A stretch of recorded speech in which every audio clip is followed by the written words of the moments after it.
ओम नमो नारायण। वर्तमान परिवेश में वैश्विक रूप से यह जो कोरोना नामक बीमारी का प्रभाव चल रहा है, ज्योतिषीय विज्ञान की दृष्टि से देखें तो आकाशगंगा में इस समय विराजमान केतु और बृहस्पति का चांडाल योग तथा लगातार काल सर्प योग चलने के कारण से हम मानते हैं। ऐसी परिस्थिति में जिन व्यक्तियों को जन्म कुंडली में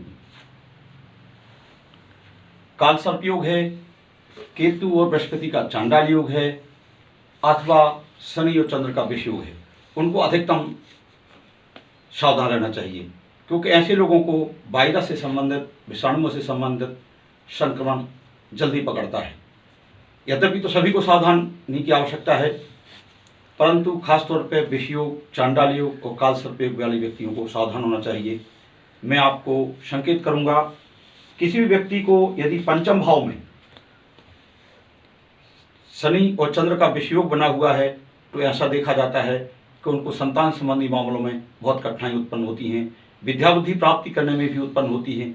यदि किसी महिला जातक को यदि यहाँ पर शनि और चंद्र का विष योग होता है तो उनको गर्भाधान से लेकर अगले 9 महीनों तक और उसके बाद भी क्रमशः कुछ न कुछ संतान से संबंधित कठिनाइयाँ बनी रहती हैं। यदि षष्ठम भाव में देखें, यद्यपि शनि यहाँ बलवान होता है परंतु फिर भी चंद्रमा के साथ विष योग बनता है। निरंतर कर्जे में डूबे रहना, रोग बीमारियों में जीवन घिरा रहना, ऐसा बना होता है और शत्रुओं का भी जीवन में प्रभाव बना रहता है, अथवा विभिन्न कारणों से अपनी आय का अधिकतम हिस्सा दवाइयों में जाता रहता है। यदि यही चंद्र और शनि का विष योग यदि सप्तम भाव में होता है तो व्यक्ति के दाम्पत्य जीवन में, मतलब बिजनेस पार्टनर को भी और लाइफ पार्टनर को भी अनेक प्रकार के सामंजस्य में कठिनाइयाँ होती हैं।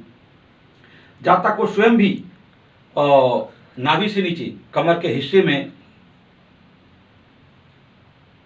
पथरी का दर्द अथवा मूत्राशय में विकार अथवा विभिन्न तरह की कोई कठिनाइयाँ देखी जाती हैं। और इसके साथ ही अष्टम भाव का चंद्र और शनि का विष योग तो बहुत भयंकर होता है। यद्यपि शनि यहाँ पर अपने कारक में होता है, शनि यहाँ पर अपने कारक में होता है, बलवान होता है, दीर्घायु करता है, परंतु फिर भी केतु के साथ महाभयंकर बीमारी अल्सर, पाइल्स और दुर्घटना आदि गंभीर किस्म की बड़ी बड़ी बीमारियों को उत्पन्न करता है। मैं निश्चय तौर पे ये कहूँगा कि यदि किसी व्यक्ति को शनि और चंद्र का विष योग यदि बना हुआ है, केतु और बृहस्पति का चांडाल योग बना हुआ है, काल सर्प योग बना हुआ है, तो ऐसे व्यक्तियों को भगवान शिव की उपासना करना चाहिए।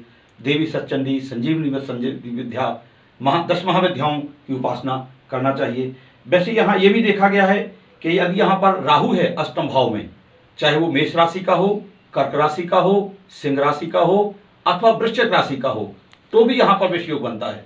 मतलब केवल शनि और चंद्र के कारण से विष योग नहीं, बल्कि राहु अकेला भी है यहाँ पर, मेष राशि का, कर्क का, सिंह का, वृश्चिक का, जैसे मैं निवेदन कर रहा था, तो भी महाभयंकर विष योग बनता है।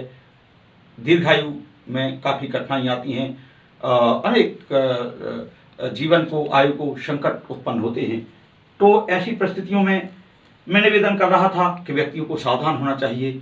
फिलहाल हम आकाशगंगा में जो ये ग्रहों की स्थिति बनी हुई है कि लगातार काल सर्प योग बना हुआ है जुलाई के मध्य तक, तो कठिनाइयाँ तो दिख रही हैं, लेकिन फिर भी ये उम्मीद करते हैं कि मेष राशि का सूर्य जब अपनी उच्च राशि में आएगा, मेष राशि का सूर्य जब उच्च राशि में आएगा तो सूर्य की किरणें सीधी पृथ्वी पर पड़ेंगी और जैसे मान लीजिए कीचड़ पर तेज रोशनी पड़ती है, सूर्य की किरणें पड़ती हैं, तो सूर्य की किरणों का कोई नुकसान नहीं होगा।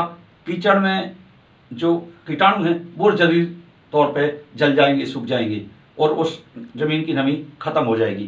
तो जब सूर्य का प्रकाश, उसकी किरणें पृथ्वी पर तेज गति से आएंगी तो, और सूर्य अपनी उच्च राशि में भी होंगे, सूर्य इस ब्रह्मांड का सबसे महत्वपूर्ण और सबसे उत्तम ग्रह है और निश्चित तौर पे भगवान सूर्य की कृपा से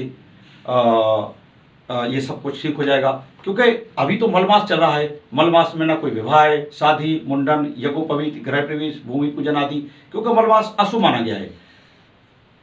मलमास धनु और मीन राशि में जब सूर्य आते हैं तो ये ठीक समय नहीं होता है, इसका विस्तार से विवेचन किसी और तरफ जाता है। लेकिन फिलहाल मैं केवल इतना कहना चाहूँगा कि जब सूर्य मीन से मेष में जाएंगे तो उम्मीद है कि निश्चित तौर पर ये जो बीमारियां हैं और जो प्रकृति जनित कठिनाइयाँ चल रही हैं, सारा संसार कठिनाई में है, सबको अच्छा महसूस होगा। ओम नमो नारायण।